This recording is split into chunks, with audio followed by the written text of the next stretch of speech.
Hello guys and welcome to TFT Worlds, set 12, Grand Finals, last day, game number 5. Enjoy. Maybe also same as title, this is the third time that he's in a final day 3 of a Tactician Crown. So he hasn't had the greatest result, we know, but maybe he can do some shenanigans here, maybe more creative. I do want to talk about the check formation here because there's 3 peoples in check. You can't really hold one of them back. It's a little bit too difficult. Yeah. The best strategy for you is actually to take first place yourself. That's right, and you can continuously stop check from happening if you just win every game from now, no matter how far behind you are from the rest of the field. So 7 games? Yeah? 8, I said it. Eight. Okay. Okay. We're gonna go all the way.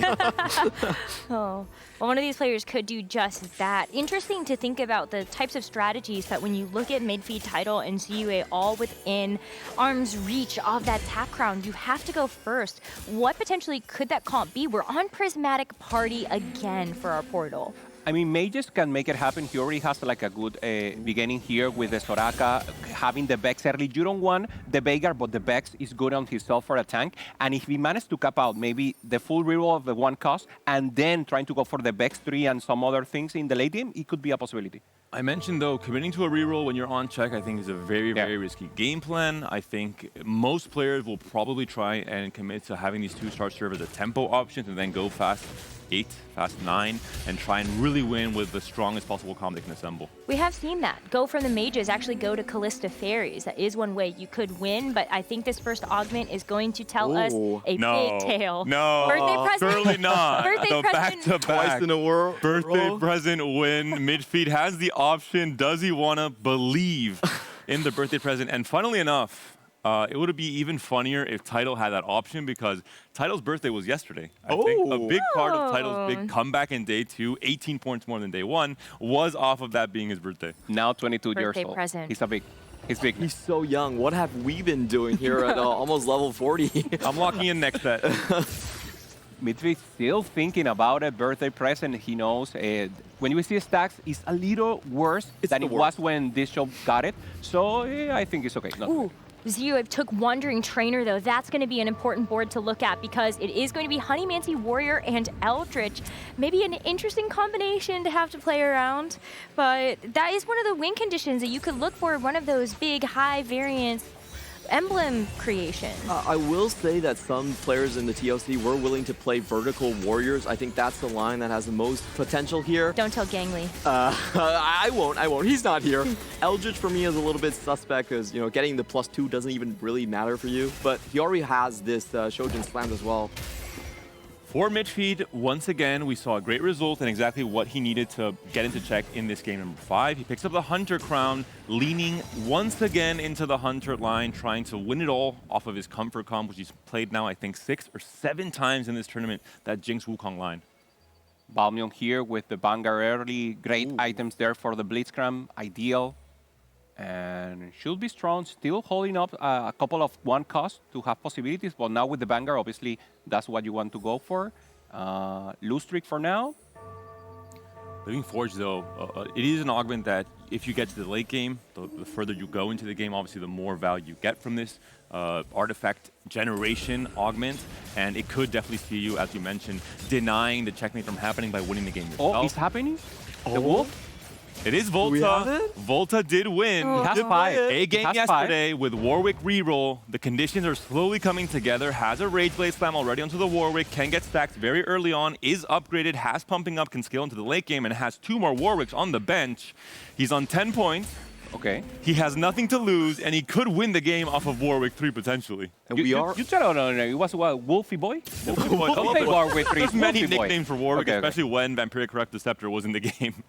I do want to mention some of the big win conditions here because it is Prismatic Party. So we do have something like anger management coming out there. Yes. I think that's the way I Anger issues, the opposite of management. Oh, you're just letting it go wild. Sorry.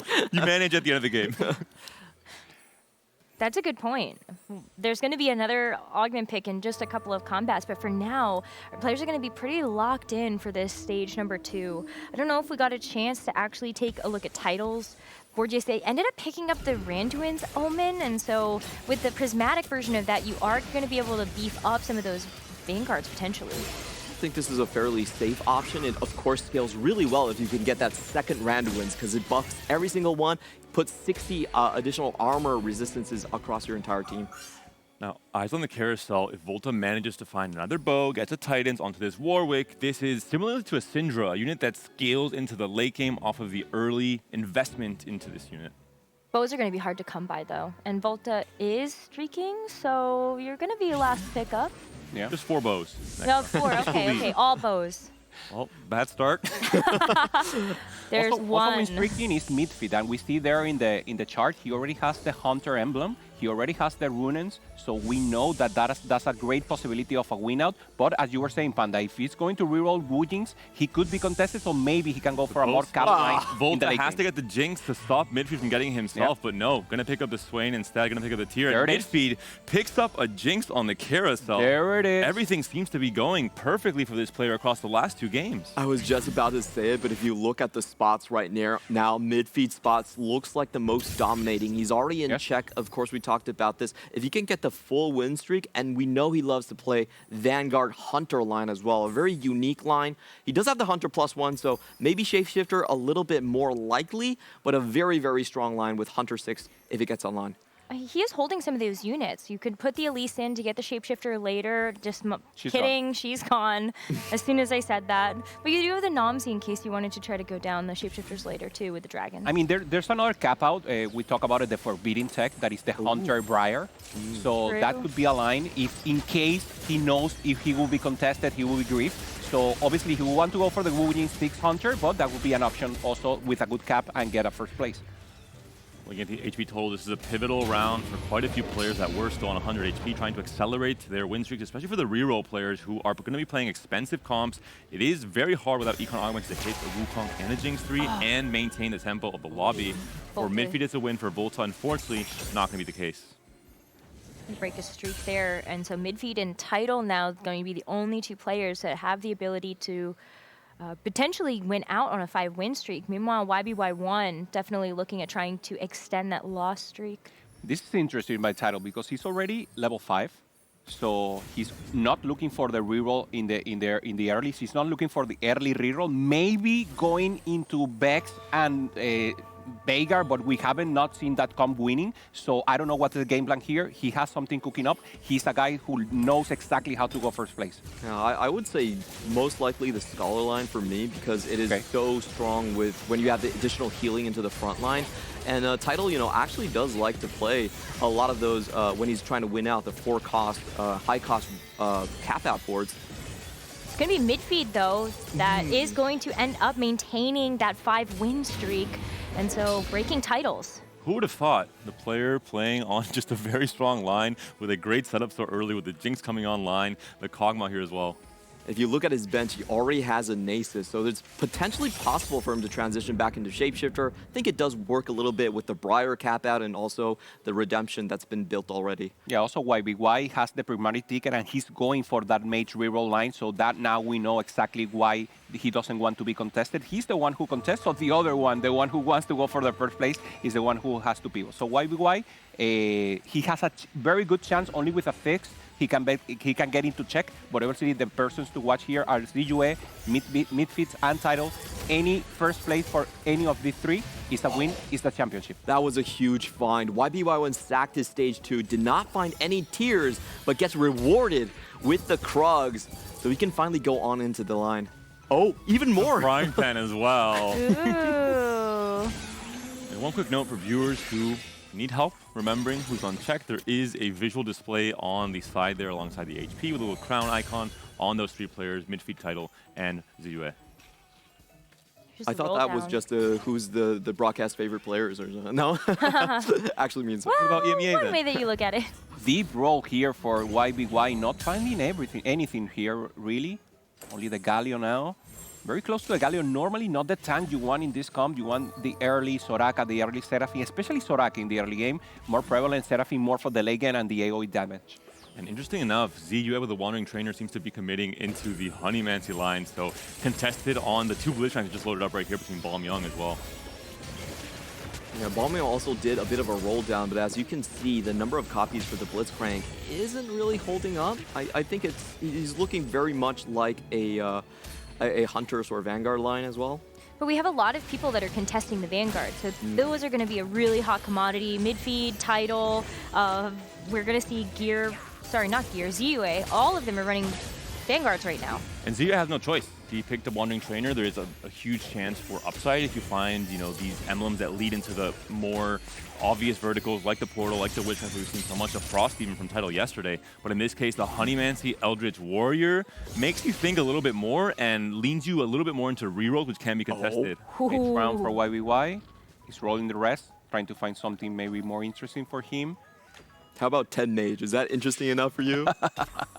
I love that board. Do it. There is a What the Forge option It is for in the Bomb top Young. right corner.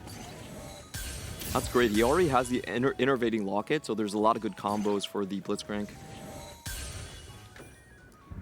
Midfield with a new recruit could be interesting here. He already had the emblem.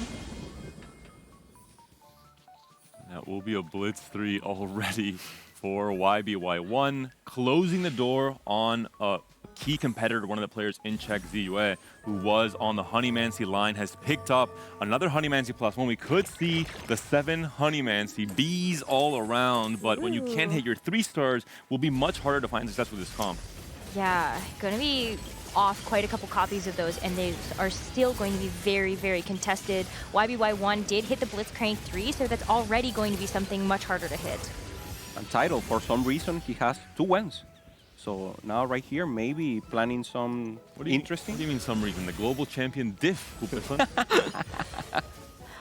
All the Ascension. So Galio 3, very strong here.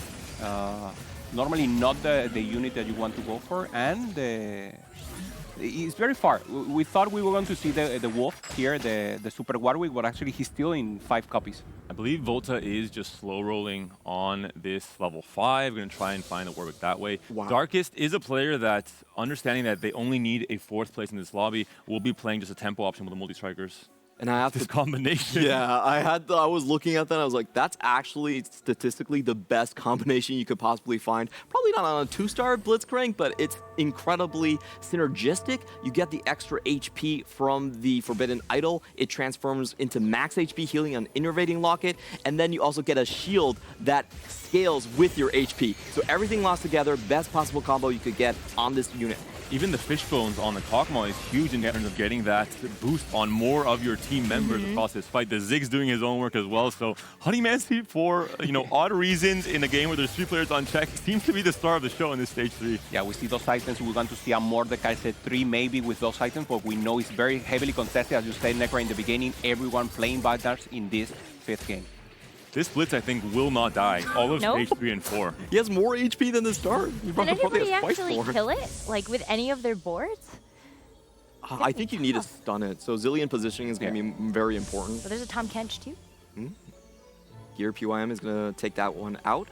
That's why- Volta once again needs a bow, and we also have a Jinx on the carousel with a chain. Surely Midfeed, his last pick, will not get another Jinx with a perfect component for the Wukong. Tidal knows, he's following it. Yeah, he got it. Title. Yeah. Knows the mission, understands, he's in check, Midfeed's in check. Midfeed is playing his favorite line, who's had so much success with this tournament. You have to stop this from happening. It does actually give Tidal the opportunity to make a Gargoyle, so you could put that onto your Vex and actually give it a second item on top of the Randuins. But let's take a look at how this board from ZA is shaping up. Very, very few copies of everything. Yeah, I think he's already on 7 Honeymancy. Yeah, there you go, a full board.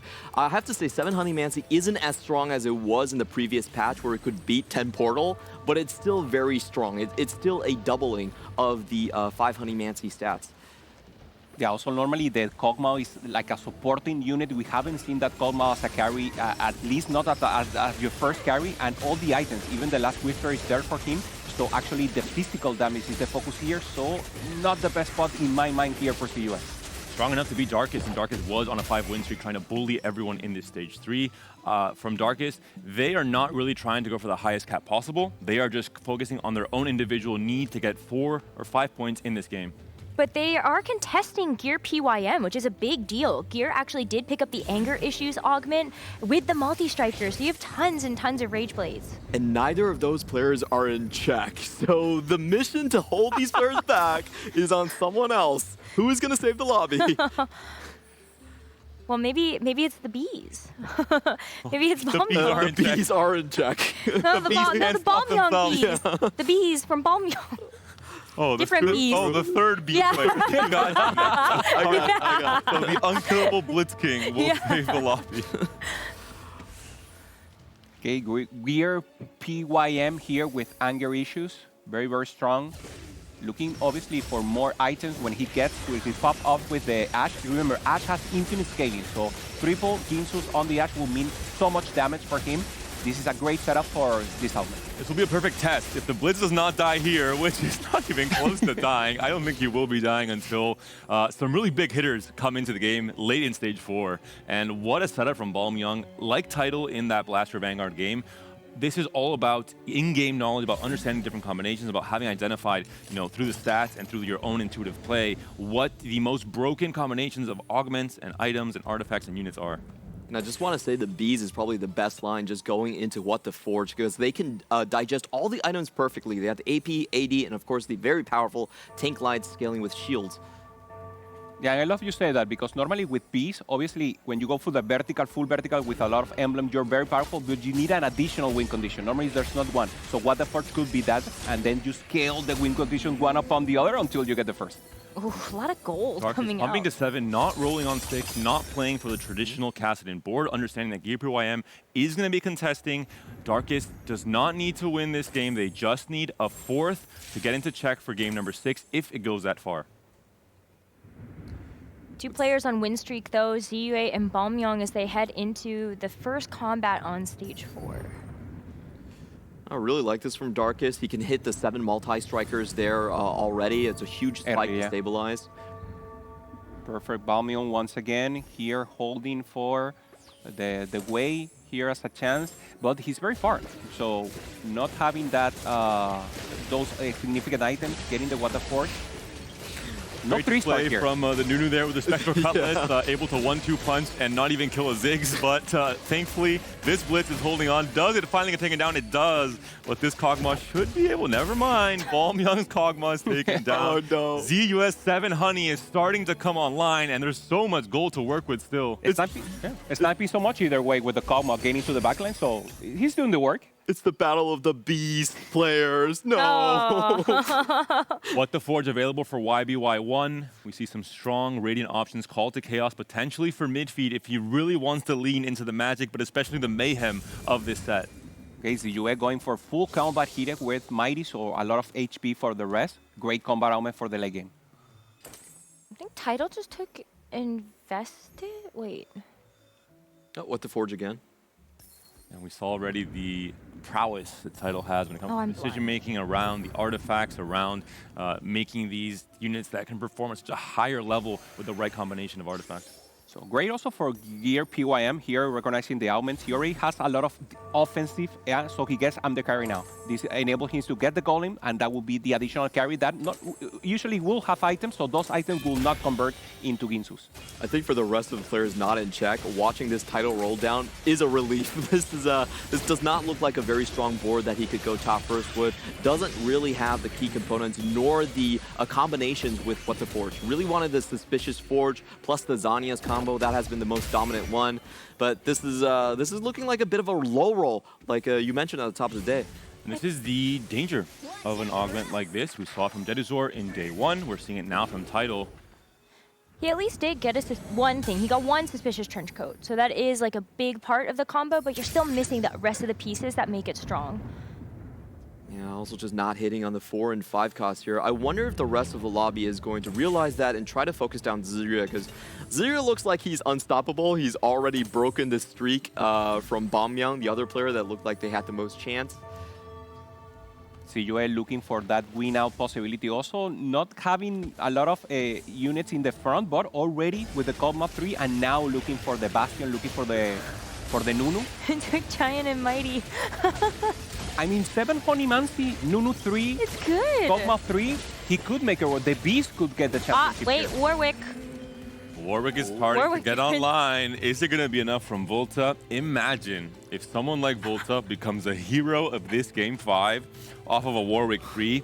And tell me, please, on whose bingo sheet do we have Warwick 3 versus 7 Honeymancy in the battle for checkmate in this global championship? Definitely not on mine. Oh, let's hold our horses really fast, though. Camille for gear, It's a TYM is so spatula. big here for the multi-line. Darkest gets the spat.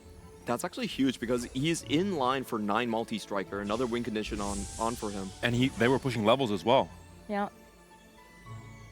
I do want to mention the counter to 7 Bs. You guys want to hear it? Let's see. It's Smolder, because Smolder actually dodges all of the skill shots. It's like, you might do a lot of damage, but you're not going to find me. So Mittens Smolder. Smolder's dodging abilities versus his instinct. I'm not sure which one I'm going to trust, Clement. Am I putting my Aren't they entire supposed tournament to on be the line? Okay, decides to keep rolling, looking for the Nunu here. For CUA, important cap out here. He's preferring so much HP. There it is. So powerful right now. He's really capping him up, and this looks like a winning comp. It's really helpful to play Honeymancy reroll because you just buy all the yellow units. It really makes the roll downs that much easier. The APM checks are, trivial, really. Unless you're colorblind. Well, Necro, thank you for adding this pessimistic view into the problem. That's what the team Very builder's true, for. very Hey. Oh, looking at YBY here has a standard mage. I love the mage hat on Tom Kent. Unfortunately, we didn't get to see a double cast, but this is a good showcase of how someone can actually stop Zirue. It's 2 shots into the back line and no more Kog'Maw.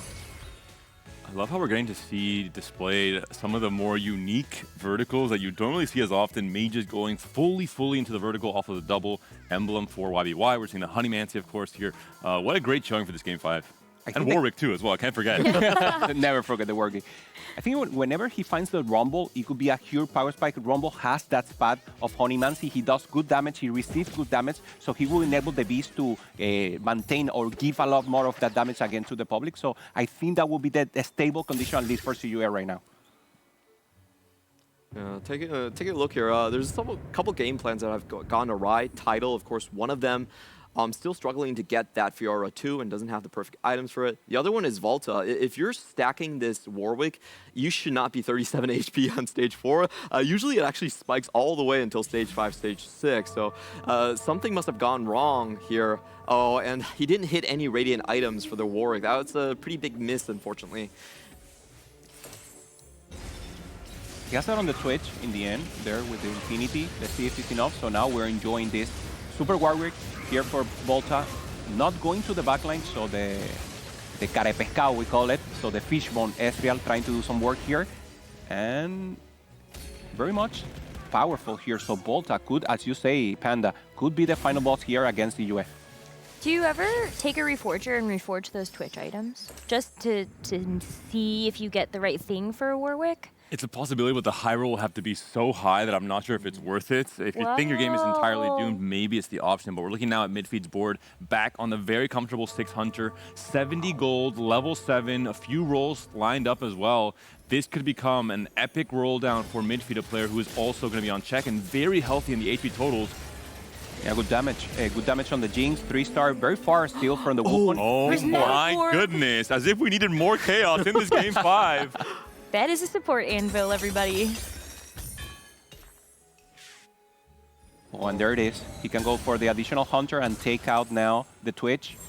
So much stronger for him. Darkest hits Camille to the player that was going for the vertical multi-line. Maybe they find the spike they needed to stay alive in this game. Only on 15 HP, where in stage 5, a big loss could spell disaster for the Turkish player that only needed a 4th to get into check if we go to Game 6.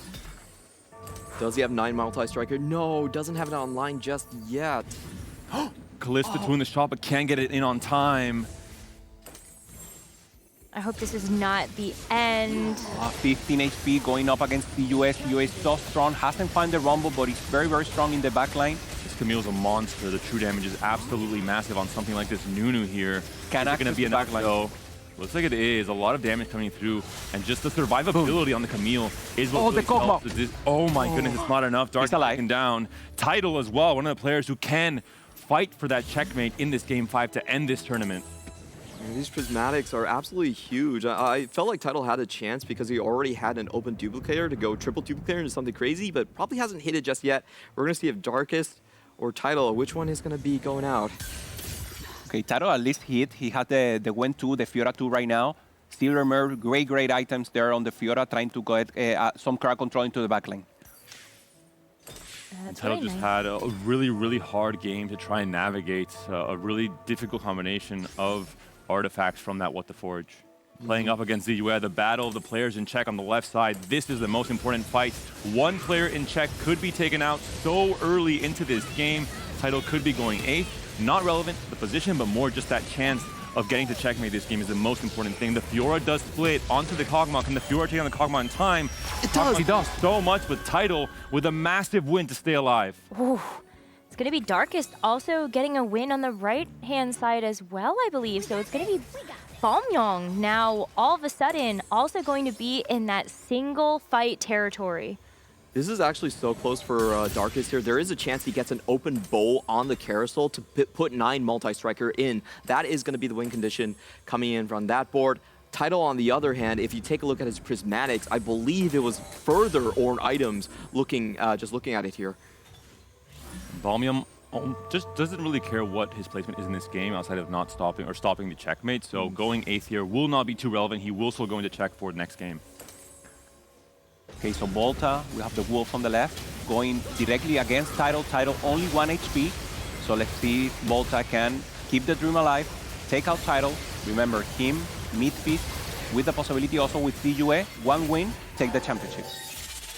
This is just so brutal for Volta. He has to go through 3 Everfrosts here on a Warwick without QSS. So not going to happen. Will be an elimination onto Balmyong going down against YBY1 on that mage board. Just too much to handle. Darkest also taken down. They cannot reach check in this game. Only going to get 2 points. Still going to be on 17 after this game 5. The 3 players in check, still alive. Only 6 players remain. YBY, not only the GOAT of Vietnam, he might be the GOAT of the lobby because he's the one that's looking like he has a chance to save this one. Remember, he already has 2 of those mage spats in. A potential high roll is actually just the 10 mage board, which we've rarely seen, but it's very exciting. I don't know if we've seen his board in a while, but he does have his Xerath, as well as Tom Kench too. It's kind of a big deal to be able to have the Arcana in a huge Ascendant Charm pickup. A lot of combat power for this fight. Every single fight in this stage 5, especially stage 6, is going to be so relevant. As you mentioned, Clement, Volta not really looking like a potential hero in this lobby. That's one less player that can stop the tournament from ending in this game 5. Gear PYM, similarly so. Darkest was taken down, so all these multis are back into the pool, but will that be enough of a difference maker? YBY1 has the possibility of eliminating one of our players that is in check. We have to wait and see what the matchups ended up being. The midfeed already with the 2 Hunter emblems right here. Look at Warwick. He's going. He accesses the back line. Jinx is taken down. Can the Warwick stay alive? Can he heal with the BT, with the attack speed? The scaling from both the Rage Blade and the Titans is going to be enough. Midfeed on the right, Tidal is in trouble. Tidal could get out. Tidal is out. Taken down. 1 player in check is no longer in contention for the checkmate in this game number 5. Well, as we take a look at what is left in the lobby, Midfeed and ZUE are still alive, but ZUE also has the possibility of getting eliminated here. Both players are on 1 life. These next round are going to be so relevant. Any little charm that can propel you a little bit more combat power could be enough to prolong this tournament. I think we have to be taking a look at Midfeed, his board here. The problem is he can't really prevent the sides from just walking in onto his Jinx. He's much more tied down in the positioning. Okay. He decides to stay in the middle, so he doesn't have a possibility to, so he's going to be front to back here for Midfeed. ZUE gets a ghost, so let's take a look at Midfeed's board. It'll be 2 eliminations. Midfeed versus YBY on the right-hand side. The Jinx in the middle this time around, trying to buy enough time. The Olaf and the Wukong are already taken down. The Jinx as well. So much burst damage coming get the through. assistance. Midfeed will be eliminated. Does the Honeymancy stay alive against the Ghost? It does.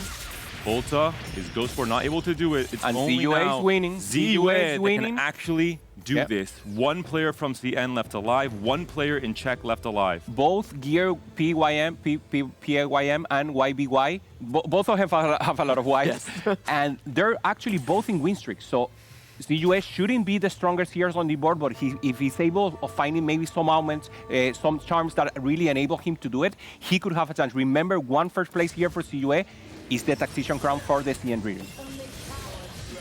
With these placements, though, from YBY1 as well as Gear PYM, they are going to both put themselves in check after this game if ZUE does not take it. So we're going to have a lot of players looking to get that win. We need to look for some additional tankiness on the side of YBY here. That's the big thing against those Hunter lines. So, yeah, the Hunter on the Bees line. So I do want to see him be solo tanking this Blitzcrank, and the positioning is going to be so important. If he can snipe that Kog'Maw, that would be the difference maker. Oh, what do you think of this combination on YBY1's Tahm Kench? I think it's an Eternal Winter and a blue buff. Maybe? Probably not the best. Get some additional cast, though. He's the Horizon focus. Oh, it's Horizon. It's actually pretty big with the extra cast. That's actually kind of nice. There with the Mage Emblem as well. Look at the units bounce up into the air there from YBY. It's going to be all about ZUE, though. On the right, he looks like he's being taken down. That is going to be it. The tournament will extend at least to a Game 6. The CN player taken down. And not what he expected from Gear PYM, especially. Once Darkest got eliminated in 7th place. These units came back into the pool, and all the updates came through for Gear PYM with the anger issues, able to now manage that anger and eliminate the last player in check. And both of them will get the check, so these two players, once again, in the next round, will have the possibility of a Taxation Crown championship, so next game will be very spicy. There will be 6 players now in check. Only EMEA can come through with the heroics to win it in maybe most incredible fashion possible. But who is going to win this game? That's the question now. I do give a bit of favoritism to YBY because he has a lot more HP to work with, and I just think the amount of crowd control he has in this composition is very difficult for Multi to deal with. Yeah, not just that, but there's a direct positioning counter with the clumping from the Randuins. The Tahm Kench comes in with a divination dive and says, hello, hello, bounce up into the air just again and again and again with the blue buff. Yeah, no scaling here, no possibility of access to the blind line unless the Camille does something interesting and amazing there for the back. So looks like very, very easy win here for YBY. Maybe some charms could make a difference here for a round. The big thing here is he did get the mana reeve, so if he kills the Tahm Kench before that bounce cast can come in, stop the bounce house before you go into it, that would be the win condition. It helps for one fight, but YBY1 is on a 9 win streak, 46 HP. You have to slowly take down with maybe the best charm possible every single round. Well, see if it's going to actually last. Mana Reeve does help in delaying the bounce house, but once again, the Tahm Kench starts Camille is down. with the Mage Emblem as well. He will not stop. We Jax might is just see a holding, second cast. doesn't have healing. Jax is down, so Just this is a win the Ash by for herself. YBY. He's laughing, he knows it, he's happy. And once again, the aura here for him coming up for Vietnam. Clement, YBY is doing it. He's in check. He saved the lobby. Of course, Gear PYM is the one that actually eliminated ZUE from final contention. I was very surprised that multi, while being contested, was able to stop it. I think it had to be some sort of positioning where the Ashe was able to get aligned onto the Kog'Maw. And we see the difference in performance from the anger issues at 3-2, where you really make use of that, compared to the anger issues we saw from Araya yesterday at 4-2, which just was a little bit too late to find that value.